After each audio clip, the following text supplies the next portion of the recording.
hoje nós vamos falar um pouco sobre patrimônio, especificamente vamos destacar as esquadrias presentes nos patrimônios edificados, especial um pouco na cidade de São Luís. Hoje a gente vai estar entrevistando a professora mestre Camila Bezerra Carvalho, e vamos fazer algumas perguntas para ela nessa questão das esquadrias dentro do patrimônio. Então, como uma breve introdução, para iniciarmos nossa conversa de forma dinâmica, gostaríamos que a senhora se apresentasse e contasse um pouco sobre sua história profissional e, em seguida, pedimos que falasse brevemente também sobre a sua atuação nas principais ações desenvolvidas na área de preservação e valorização do patrimônio histórico. Bom, boa noite.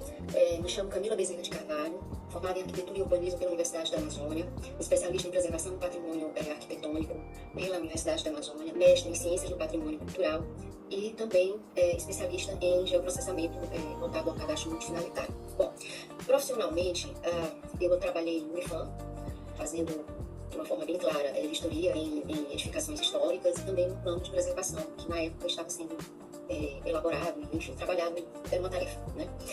Depois disso, eu trabalhei bastante tempo com planejamento urbano, tendo contato direto com a revisão de legislação, com uma análise de processos dentro desse ambiente urbanístico. E como São Luís é uma cidade com tombamentos e com todo um universo edificado que exige uma legislação específica, então era um trabalho amplo, mas que às vezes as pessoas não atentam para a importância e necessidade dessa associação de informações. Tem muito a questão do patrimônio como uma questão de restauro exclusivamente e esquecem um pouco da questão legal. Então, trabalhar tudo isso no universo de planejamento urbano é algo pertinente, é algo importante, necessário, desafiador sem dúvida. E, bom, no universo acadêmico, tive experiência como docente na Universidade Estadual do Maranhão, também ministrei aula no módulo, numa pós-graduação ministrada pelo SEUMA em Patrimônio Histórico. E, enfim, de uma forma mais direta, né, foi essa minha participação, minha atuação profissional nesse assunto. Muito interessante.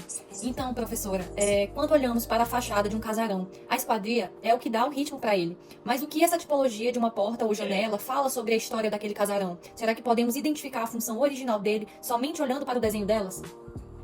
Bom, as esquadrias, elas têm muito a nos dizer, em vários aspectos. Não só em relação ao uso daquela tipologia, daquela edificação, mas podemos identificar o período em que ela surgiu, elementos decorativos, ornamentos de fachada, sistema construtivo, tá? Não só da edificação, mas das esquadrias também. São elementos que compõem não só a sua, o elemento físico da edificação em si, fazendo parte, não só como um ritmo, como você falou, mas também como uma presença que traz proteção, traz também elementos que nos possibilitam identificar o poder aquisitivo de quem habitou aquele lugar e a conexão que isso tem e que também às vezes não é percebido. A presença da esquadria inserida no contexto edificado e isso num universo de cidade ou de uma nucleação não grande, no sentido amplo, né? Uma cidade grande, não, mas daquele lugarejo. E isso, a questão da ambiência, ela precisa ser considerada também e com bastante critério e cautela. Porque não é só a edificação inserida no contexto.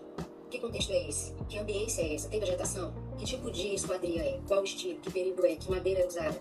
O sistema construtivo de cada porta, daquela janela, porque aquele ângulo é ali e não em outro posicionamento, as telhas, dimensão de biral, enfim, esses vários elementos, entre outros, que compõem uma fachada de edificação e uma edificação como um todo inseridas num contexto urbanizado e que tem uma ambiência que o acolhe.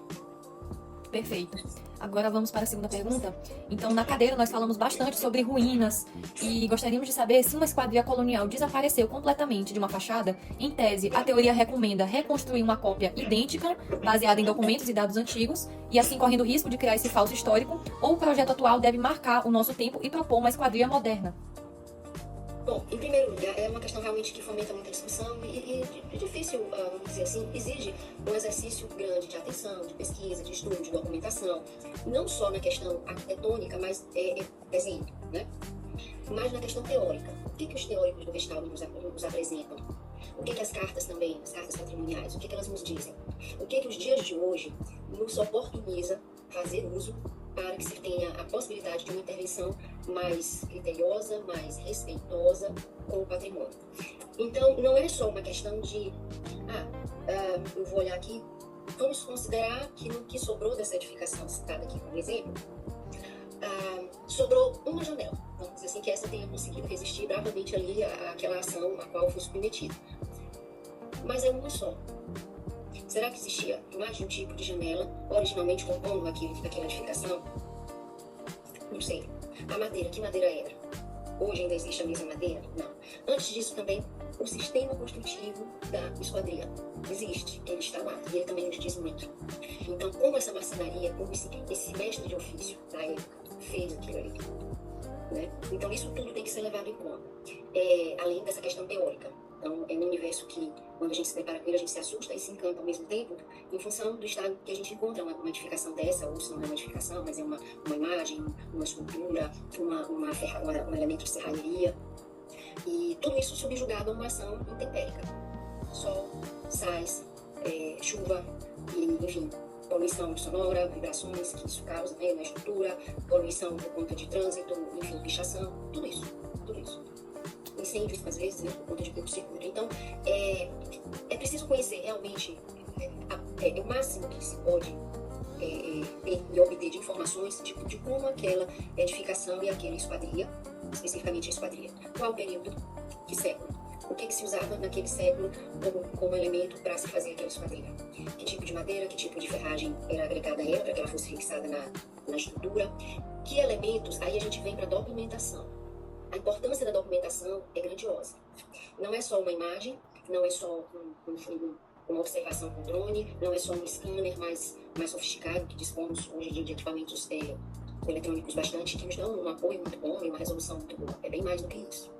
Pasmem, toda essa tecnologia que a gente tem hoje não vai suplantar uma observação da olho, não vai suplantar uma pesquisa histórica, enfim, fundamentados em livros, em jornais de época, em herdeiros que ainda possam estar vivos, fotografias de família, fotografias de arquivo, enfim, bibliotecas, pesquisas várias. E aí entra a ciência, a importância da ciência. Então, dentro do universo dos teóricos, a gente tem figuras bastante importantes, como Hegel, a gente tem Cesare Brandi, a gente tem outros teóricos que hoje trabalham a ciência, e embora não estejam mais vivos, mas a produção que deixaram, o legado que deixaram com pesquisas e teorias e exercício prático realmente desse trabalho, nos dizem muito e nos dão e nos abrem possibilidades de leitura e compreensão dentro do universo de uma equipe de trabalho que se dedica a essa tarefa, que faz realmente muita diferença. Perfeito. Vamos agora para a nossa terceira pergunta.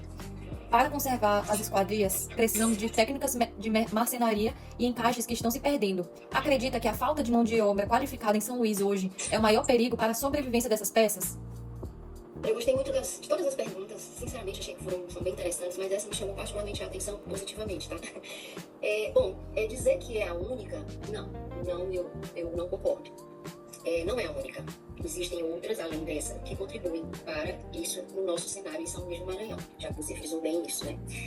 Temos um teórico mais recente, que ainda está em atividade, que é o Munhoz Vinas, o que ele coloca, né, elementos bastante interessantes dentro da teoria que ele apresenta, que ele trabalha, a importância da ciência, ética, enfim, um universo interessante. Se vocês tiverem oportunidade ou curiosidade, eu faço essa sugestão de leitura. E não é a única, né? Eu como docência, mesmo tendo uma formação acadêmica fora daqui, tive a oportunidade de conviver com o Centro Histórico da Docência de uma forma bem especial e bem real, pela lei, pela formação que tenho, por ter sido docente, e, enfim, toda essa gama de informações realmente me ampliou muito o olhar e a compreensão acerca da nossa cidade, da nossa realidade. Então, é importante que a gente tenha consciência que não é só de restauro, conservação e restauro, não é apenas repor o reboco. Se o reboco apresenta um descolamento em alguns pontos, você vai baixar o reboco todo, expor aquela estrutura a intempéries. A ação intempérica, ela é grandiosa. Então, nós somos meio norte, temos uma influência climática rica na ação que age de uma forma intensa nesse acervo, entre outras, e a gente precisa realmente despertar para isso. Então, vamos nos dispor a abrir os olhos à ciência e tê-la como parceira, e não nos restringir nem achar que apenas um microscópio de alta resolução basta para que eu entenda e compreenda aquela construção, aquela edificação ou o que sobrou dela, né? já que a pergunta trata também de ruína. Então, vamos tratar uma ruína Isso é outro desafio. É outro elemento que gera muita discussão, muita dúvida também, muito questionamento, e faz parte, os questionamentos são saudáveis, mas a gente precisa realmente se debruçar num conhecimento nosso, o que temos, de onde viemos, o que nossa história nos mostra, qual é a nossa identidade, o que a gente tem, que a gente precisa realmente compreender. Compreendido, muito legal, sua resposta foi muito edificante mesmo. Então, passando aqui para a nossa quarta pergunta, quando falando de preservação, qual cuidado ou boa prática de conservação que um morador pode ter durante o dia a dia com as esquadrias para garantir que elas durem mais? Bom, como morador, é algo amplo que extrapola, vamos dizer assim, uma rotina de uma faxina comum, normal, todo mundo faz na sua casa, e considerando que o imóvel é histórico, ele precisa realmente de uma atenção diferenciada. Mas antes disso, é importante que a gente conheça a casa que a gente tem. Provavelmente vocês devem ter porcelanato em casa, se não porcelanato, mas devem ter algum tipo de pedra, madeira, acho que não, provavelmente já deve ser algum tipo de revestimento cerâmico. E aí eu pergunto, vocês usam, vamos considerar aqui um granito, vocês usam um produto identificado como adequado para limpar o granito, é o mesmo que vocês usariam para limpar um piso de madeira? Se fosse o caso de ter na casa. Não, são materiais diferentes, possuem propriedades particulares, né? E cada um apresenta um resultado, cada um tem uma característica. Então, um não é muito tendência, não é muito viável que você use água, coisas úmidas, exposto a chuvas, etc. O outro, ele vai apresentar manchas, ele vai apresentar uma fragilidade, porque aquela substância química ela é agressiva àquela peça, enfim. Então, aí a gente vem para uma coisa que, como eu falei, extrapola essa questão de uma limpeza doméstica. E se você mora, ou se não mora, mas é proprietário, locatário de algum imóvel histórico, junte-se a nós nessa corrente de cuidar do patrimônio, porque é uma responsabilidade coletiva. E entender muito bem que edificação é essa na qual eu moro. Porque, com certeza, morar numa edificação histórica não é a mesma coisa que morar numa edificação que não é histórica. E isso exige da gente conhecer muito bem o sistema construtivo dela, todos os elementos que fazem parte dessa edificação, as propriedades que cada um apresenta, conhecer também a história dele. E, então, assim, eu não falo isso numa ótica de negativismo ou de impossibilidade de que você faça uma limpeza bem feita nesse imóvel histórico. Não, pelo contrário, você pode fazer, deve fazer, até porque manter uma rotina de cuidados é necessário. É também um ato de preservação você zelar pelo seu imóvel histórico. Agora, como zelar? E aí fica uma observação.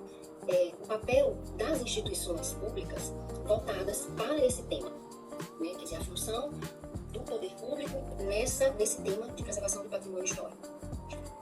Até onde vai esse compromisso? Ele tem limite? Ele tem realmente tido uma postura, uma conduta, uma ação efetiva, real, de cuidar disso, de dar orientação a quem precisa, porque mora numa edificação dessa, ou se não mora vizinha de uma, enfim, ou porque por alguma razão está fazendo alguma pesquisa, precisa saber, conhecer, ter acesso a informações que, enfim, são aprisionadas em alguns grupos, biblioteca, enfim, e é isso. Então, aí a gente precisa realmente olhar e ampliar o nosso olhar, sair do nosso ambiente de profissional da área exclusivamente, mas a gente também ver o que o poder público faz, o que é a competência de cada órgão. Até onde vai esse comprometimento? Porque cada instituição tem sua tarefa, mas ele também chega um ponto que ele não pode entrar na seara do outro colega institucional, né? Vamos dizer assim. E dentro do universo dos poderes federal, estadual e municipal, cada um tem sua competência jurídica e a gente precisa estar consciente do que é e até onde vai esse limite, porque você não pode invadir o limite do outro. Tem que haver uma parceria, um compromisso mútuo dessas instituições, de modo que a população tenha, nesses ambientes, uma fonte de esclarecimento e direcionamento. Então, aí é que eu chamo a atenção. O patrimônio histórico ele não está à revelia da lei. Não é porque ele é privado que a legislação não tem obrigação de agir ou de participar. Não, ela tem que ser parceira, totalmente parceira. E os órgãos precisam realmente ter essa atitude. E a gente, na nossa tarefa de arquiteto urbanista, que se destina a se envolver com essa área de patrimônio, a gente precisa realmente dessa conscientização maior, não só tecnicamente como profissional, mas a gente vai viver sozinho e vai também trabalhar com isso só, não funciona. Né? Então é muito cuidado com o que se faz, com o que se pretende fazer, né? Mas essa tarefa de ver realmente esse cuidado e esse zelo com o patrimônio nessas questões normais, cotidianas que toda pessoa tem na sua casa. Isso não exclui o patrimônio histórico, pelo contrário. E essa frase que a gente ouve muito, mas o patrimônio você não pode fazer nada. Não, não é que não pode fazer nada. Você precisa se conscientizar, você precisa ter uma gama de informações ampla. Tem que ter um apoio institucional, você está morando numa edificação que tem que ter um respaldo, aliás, respaldo não, uma proteção jurídica sobre a qual você está subjugado, que você tem que respeitar, não é? Então, fica aí essa observação e um convite, né? Sejamos mais disponíveis e dispostos a sermos parceiros das instituições públicas voltadas para isso e também vamos nos dispor a conhecer mais as edificações históricas onde moramos. Maravilha, professora. Realmente é um ponto muito importante, né? Que precisa ser levado um pouco mais para a comunidade, né? Para as pessoas que têm esse bem privado, mas que às vezes acabam negligenciando esses cuidados, né? Agora a gente vai passar para um momento um pouco de bate-bola, né? Que são perguntas mais diretas e específicas com escolhas, né? De acordo com seus estudos e conhecimentos na área do patrimônio. Eu queria saber, pensando como arquiteta, né? E estudiosa nessa parte do patrimônio, para um projeto de ser executado, né? Da melhor forma, né? Em um patrimônio histórico, a senhora considera que seria através da adaptação do que já existe, ou se criando formas novas dentro, né, do que já existe, seria a melhor opção? Bom, a melhor opção é aquela que vai te dar, contemplar a tua necessidade, você que vai usar, fazer uso daquela edificação. Para conseguir isso, você precisa compreender que a edificação é essa. E a partir desse momento que você vai em busca de compreender que a edificação é essa, mergulhe profundamente, com muita boa vontade e muito fôlego, para que você consiga compreender que sistema construtivo é esse. Perfeito, professora. Agora vamos para a próxima pergunta. Teve algum projeto, ou alguma dessas vistorias, né, fiscalizações que a senhora realizou, que viu que tinham pontos muito rigorosos, né, na questão da preservação e do restauro? Se a senhora identificou algum, poderia citar 3 pontos que eu acho assim, que são pontos, né, mais rigorosos quando se faz esse projeto dentro de um patrimônio edificado? Bom, eu vou te dar 2 situações. Uma é enquanto profissional, que eu estava trabalhando, exercendo meu trabalho na época, e a outra eu vou te dar como aprendiz. Eu sou eterna aprendiz. E a segunda, eu estava ainda no meu momento de mestrado, em matéria de obra de restauro do Cemitério da Soledade, em Belém. Então, o primeiro foi uma situação bastante interessante, que me surpreendeu muito quando eu vi. Se tratava de uma edificação, enfim, havia o proprietário estava no momento de obras ali e tudo mais, e existia um acompanhamento institucional de acompanhamento, né, da obra, e naquele momento de fazer aquela vistoria e tudo, eu me deparei com uma remoção de retângulos que deviam ter mais ou menos 1 metro, 1,20 m de comprimento, por uns, sei lá, uns 40, 50 de altura, mais ou menos isso, o ambiente era grande, simplesmente para remover uma argamassa que não tinha necessidade de ser removida, não tinha, simplesmente para deixar uma alvenaria exposta, numa edificação de frente para a Bahia, num quadrante de vento que favorece a entrada dessa ventilação ali. Então isso me surpreendeu, enfim, institucionalmente, se cumpriu lá todas as exigências que o órgão competente da área onde estava a edificação atuou, enfim, cumpriu a função institucional dela e ele cumpriu a obrigação dele de recompor aquilo ali. Mas, de qualquer maneira, já tinha ficado algum tempo exposto àquela alvenaria. Para quê? Quer dizer, até que ponto isso, o grau de exposição que isso ocorreu, até onde isso comprometeu aquela estrutura, desnecessariamente. Enfim, e a outra é o canteiro, né, que eu te falei. A exigência, o critério, o cuidado, a diversidade de profissionais envolvida para trabalhar nessa restauração do Cemitério da Soledade. Vocês podem ver pela internet, tem várias coisas sobre isso. Busquem, eu até sugiro que vocês busquem, é bastante interessante o trabalho que foi feito lá. E o universo, pedra, madeira, metal e profissionais de várias formações, antropólogo, arquitetos urbanistas, museólogo, enfim, e os mestres de ofício, né? Então, um universo diversificado, rico, de um aprendizado grandioso, o resultado foi bastante interessante, e história, né? Muita história, no sentido de fundamentação, busca pela história do tempo, né, da onde surgiu, como surgiu, que material era aquele. Professores de São Paulo foram ministrar em cursos, palestras, foi um momento bastante interessante. E a exigência com o uso do EPI, do API, a exigência com o que você estava fazendo, o acompanhamento intensivo dos professores e a exigência por conta do que é aquilo, por saber o valor que aquilo tem, até onde você podia ir com os equipamentos, no manuseio e aplicação de cada um, a busca pelo conhecimento gigantesco e profundo de cada material que existe ali, né? Então, a gente vê realmente o compromisso, a responsabilidade que exige que é exigida de um profissional de conservação e restauro numa obra desse porte. Quer dizer, uma arquitetura mortuária com elementos valiosíssimos ali, em todos os aspectos, né? De valor material, de valor sentimental, sentimento de pertencimento, que seria único, não é? Enfim, o sistema construtivo de um mausoléu daquele, os metais que tem, os vitrais, o sistema construtivo de vitral, então tudo muito medido, tudo muito registrado, tudo muito cuidado, todas as substâncias usadas no processo, cuidado para que não houvesse nenhum acidente e critério com o resultado final. Então, é algo que realmente é amplo e não tem como você ficar restrito a apenas um segmento profissional. É uma equipe diversificada que trabalha num ambiente desse, né? E o nível realmente de até onde se vai para fazer o restauro de um elemento nessa proporção. Muita ciência, gente. Muita ciência, muita análise de laboratório, muita pesquisa e equipamentos realmente sofisticados, equipamentos caros, equipamentos que dão uma leitura muito, muito apurada de cada material desse. E, enfim, vamos acordar aí e viver e nos dispor a termos essa harmonia e conexão com a ciência. Com toda certeza, professora, né? Todos nós seremos eternos estudantes, ainda mais nessa área que a gente atua, né? Que queremos atuar, né? Todos como estudantes de arquitetura, né? Principalmente quem for seguir essa parte, né? Da história, do patrimônio, vai realmente precisar, assim como todos, né? Ler e entender como tudo funciona, né? Como fizer da melhor forma. Vamos agora, professora, para mais uma pergunta. Na parte, né? Na questão da área do patrimônio, a senhora considera que conservar ou restaurar é mais importante? Olha, os dois são importantes. Agora, a atenção é como fazer cada um para que eles realmente cumpram a função que cada um tem. Porque é delicado você dizer, só um vai resolver, ou eu preciso do quê, porque aqui eu descobri algo que não tinha sido identificado até então, que está encoberto, enfim. Então, cada caso vai te dar um cenário.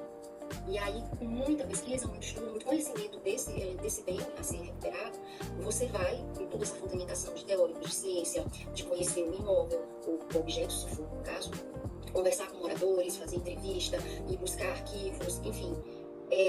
Então, evitar, você ter uma rotina de cuidado, você ter uma postura de conservação, é necessário. Porque é melhor a gente ter essa rotina, esse hábito de conservar, para que a gente não precise deixar chegar num nível tão grande de degradação para querer fazer um restauro. Porque você perde uma matéria vai, madeira, por exemplo, a madeira foi. Madeira de reflorestamento hoje, madeira de época não tem mais, né? Extinção. Então, por aí vai. O sistema construtivo foi. Mestre de ofício tem vida, né? Todo mundo um dia retorna ao pai. Então, já que as pessoas também não serão eternas. E nesse saber, ele está passando para alguém, quando ele está aqui, alguém que está interessado em aprender com o mestre de ofício como é que se faz o madeiramento de um sobrado histórico? Alguém está interessado em saber, com o mestre de ofício, como é que ele faz a ferragem, a serralheria que vai fixar esse madeiramento de fação? Alguém está atentando para aquela aldraba que bate lá na porta? Como é que foi feita? Alguém tem interesse em aprender a fazer isso? Então, assim, a gente precisa também, né, despertar para esse tipo de coisa. Verdade, professora. São pontos realmente importantes e que se todos nós tivéssemos essa consciência, e esse olhar para essas edificações, né, para essa conservação, talvez a quantidade de restauro seria menor, né? Professora, muito obrigado pelas suas colocações, foram de grande importância, vai contribuir bastante para o nosso trabalho, tá bem? Muito obrigado por ter disponibilizado seu tempo, né, um pouquinho para a gente, para esclarecer esses pontos, tá bem? Estamos muito felizes de ter conseguido alguém específico dessa área, né, do patrimônio para fazer parte do nosso trabalho.